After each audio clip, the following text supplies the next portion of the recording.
Hey everyone, welcome back to the workshop. Artisan Power here, and in today's video we're going to be doing some scroll saw maintenance, and I'm also going to be giving you guys some scroll saw tidbits. These are the two scroll saws that I currently use out here in the workshop, and in this video we're actually going to be maintaining this scroll saw one more time, which is the older one, and packing it away.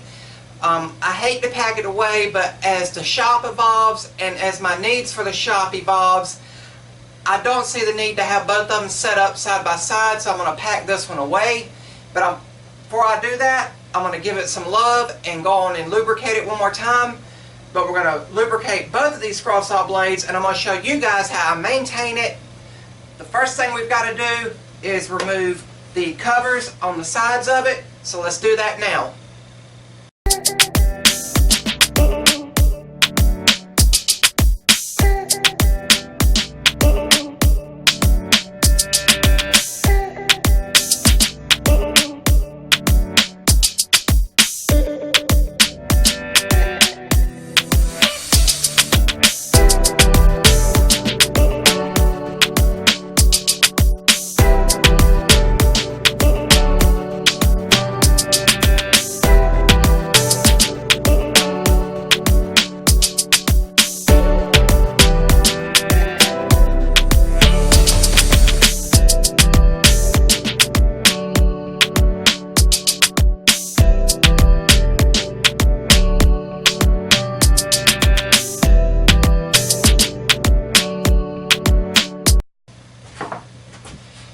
Now that the covers are off and I wipe them down with some paper towels, we are going to add some oil, and I hope this comes up on camera, but we're going to be adding the motor oil, and that's basically what I got here is motor oil in a little old oil can that was my grandfather's. And some people use sewing machine oil, some people use other types of lubrication.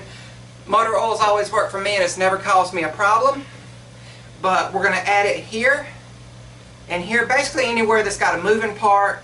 And this is one of those scroll saws that the arms go up and down on. It don't just go up and down at the end. These are older scroll saws.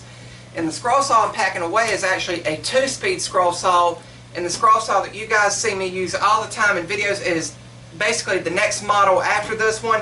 And it is the variable speed model. That is why I'm keeping it out, because of having the variable speed is great with thick or thin woods, so that's good. But right now let's add the oil to it, and when I add the oil to it, I'm going to turn them on and put them on low speed. This one is automatically on low speed because of the 2-speed variances, but this one here I'm going to turn down to a lower speed, and I'm going to let them run and get the oil in them, and then I'm going to put the covers back on them.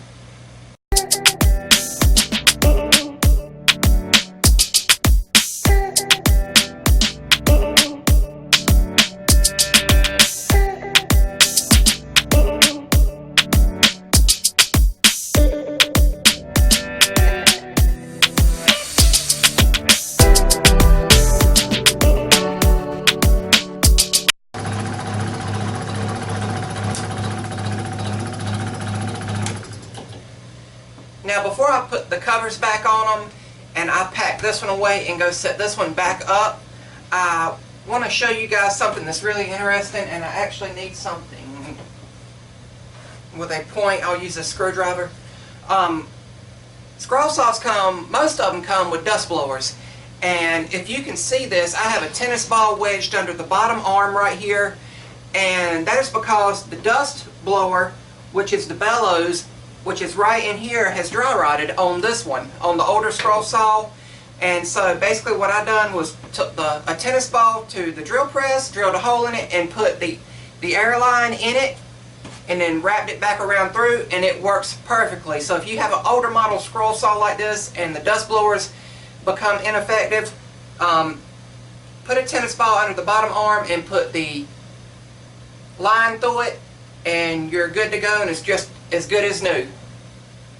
But right now let me get the panels back on them, and I'm going to put this scroll saw away, and then we're going to go set this scroll saw back up, and I'm going to show you some of my scroll saw tidbits.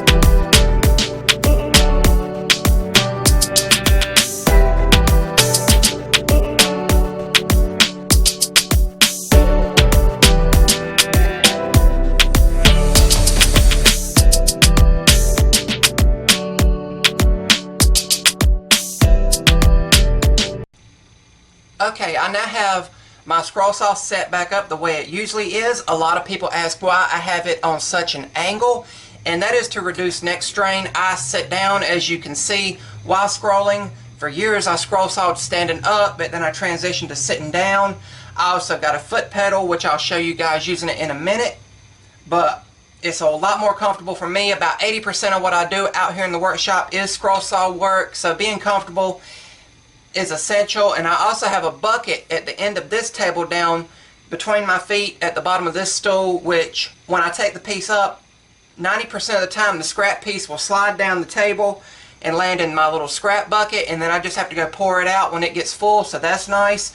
But right now we're going to add a new scroll saw blade to the scroll saw. Since it's nice and oiled up, we might as well go on and put a new blade on it. And my go-to blades are these sharp tooth scroll saw blades. You can see there is a variety that you can get. You can even get those spiral blades that some people like using. Now, I've never got the hang of spiral blades, but the blades are from this company called Scroller. You can go on their website and get free catalogs and order all sorts of scroll saw accessories and all. But sharp tooth, number 5 reverse tooth sharp tooth blades are my go-to blades, and you see I've got them here in a little tube. They're nice and protected. But I've already got a number 5 blade right here, if it comes up on camera. And we're going to add it to the scroll saw. And for this model of scroll saw, what you do is pop the little faceplate out and make sure your tension is off. And this scroll saw, being an older model, uses this little tool here to hold the bottom blade clamp. This is not a completely toolless blade change system, but it works. It goes into the slot on the bottom blade clamp, and you put your scroll saw blade in it, and then you use this little shotgun tool here to tighten the clamp. And being careful not to strip that little Allen bolt. And if you guys remember, several videos back I modified my blade clamp. This is not the blade clamp that comes with this scroll saw. This is one I picked up off of Amazon because the blade clamp I had was wearing out, and this one is excellent. And the only thing that is, if you want to call it an issue, is that you lose about 1/4 inch of your blade. So what you have to do when you put a blade in now is just cut maybe not even 1/8 of an inch off the end of the blade, and then it fits perfectly. Tighten the clamp down, put tension on it, and test it.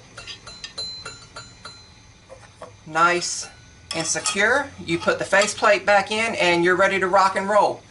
Now, as I said, I use a foot pedal, and I'm going to show that to you now. That's hands-free operation. That way, as soon as you get done with a cut, you take your foot off the pedal and it stops. So it basically turns it into a sewing machine type operation, and it works out great. I kicked myself in the butt for not getting one sooner. I've only had the foot pedal now about a year, and I love it.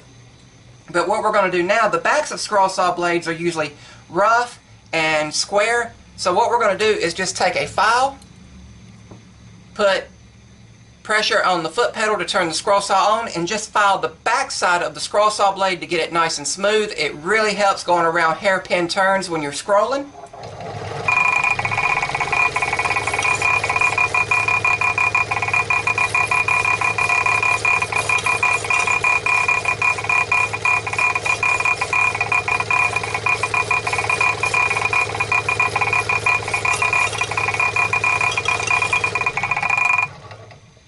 There we go.